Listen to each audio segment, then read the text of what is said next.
Aksi maling bernama Erik Haryanto, 42 tahun saat menyatroni kedai Sultan Sate Padang, Jalan Teguh Umar, Daupurikao, Denpasar Barat, gagal total. Pria itu kepergok oleh pemilik kedai dan berujung diringkus warga.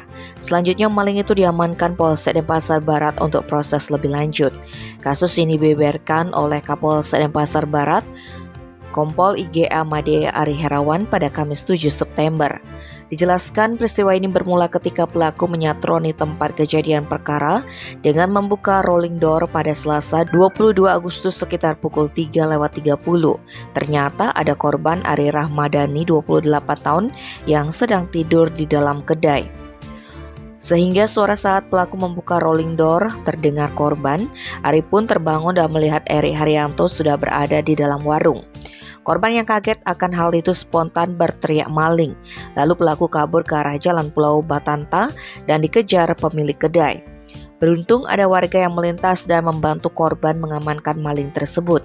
Selanjutnya kejadian ini disampaikan ke Polsek Denpasar Barat sehingga polisi datang untuk mengamankan penjahat tersebut. Erik mengaku bahwa motif ekonomi menjadi alasan dia mencuri karena dia tidak memiliki pekerjaan. Atas perbuatannya tersebut, Erik terancam pidana penjara dengan hukuman paling lama 7 tahun. Tim Bali Express melaporkan.